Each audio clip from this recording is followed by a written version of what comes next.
Now concerning the things whereof ye wrote unto me, it is good for a man not to touch a woman. Nevertheless, to avoid fornication, let every man have his own wife, and let every woman have her own husband. Let the husband render unto the wife due benevolence, and likewise also the wife unto the husband. The wife hath not power of her own body, but the husband, and likewise also the husband hath not power of his own body, but the wife. Defraud ye not one the other, except it be with consent for a time, that ye may give yourselves to fasting and prayer, and come together again, that Satan tempt you not for your incontinency.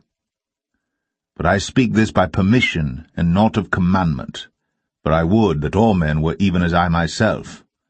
But every man hath his proper gift of God, one after this manner, and another after that. I say therefore to the unmarried and widows, it is good for them if they abide even as I. But if they cannot contain, let them marry, for it is better to marry than to burn. And unto the married I command, yet not I, but the Lord, let not the wife depart from her husband. But and if she depart, let her remain unmarried, or be reconciled to her husband, and let not the husband put away his wife. But to the rest speak I, not the Lord.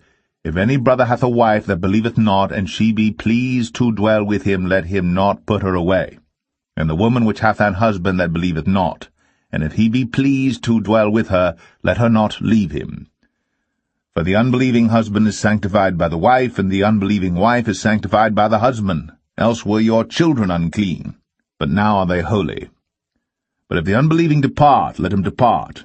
A brother or sister is not under bondage in such cases, but God hath called us to peace. For what knowest thou, O wife, whether thou shalt save thy husband?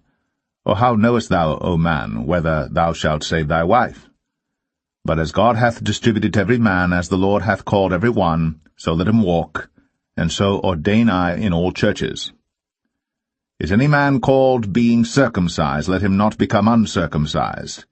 Is any called in uncircumcision, let him not be circumcised. Circumcision is nothing, and uncircumcision is nothing, but the keeping of the commandments of God. Let every man abide in the same calling wherein he was called. Art thou called, being a servant, care not for it, but if thou mayest be made free, use it rather. For he that is called in the Lord, being a servant, is the Lord's freeman.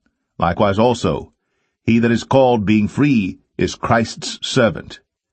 Ye are bought with a price, be not ye the servants of men. Brethren, let every man, wherein he is called, therein abide with God. Now concerning virgins I have no commandment of the Lord, yet I give my judgment as one that hath obtained mercy of the Lord to be faithful. I suppose therefore that this is good for the present distress. I say that it is good for a man so to be. Art thou bound unto a wife? Seek not to be loosed. Art thou loosed from a wife? Seek not a wife. But, and if thou marry, thou hast not sinned, and if a virgin marry, she hath not sinned. Nevertheless, such shall have trouble in the flesh, but I spare you.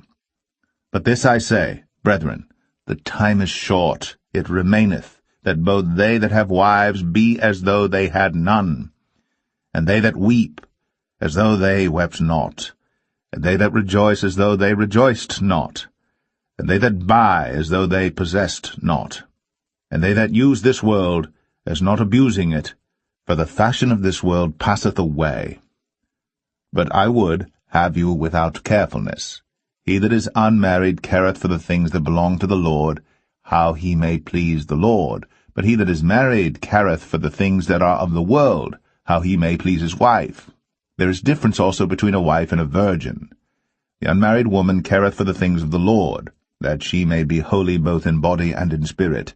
But she that is married careth for the things of the world, how she may please her husband.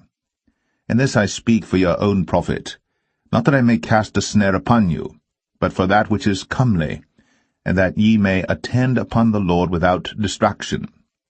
But if any man think that he behaveth himself uncomely toward his virgin, if she pass the flower of her age, and need so require, let him do what he will, he sinneth not, let them marry. Nevertheless he that standeth steadfast in his heart, having no necessity, but hath power over his own will, and hath so decreed in his heart that he will keep his virgin, doeth well. So then, he that giveth her in marriage doeth well, but he that giveth her not in marriage doeth better. The wife is bound by the law as long as her husband liveth. But if her husband be dead, she is at liberty to be married to whom she will only in the Lord. But she is happier if she so abide after my judgment, and I think also that I have the Spirit of God.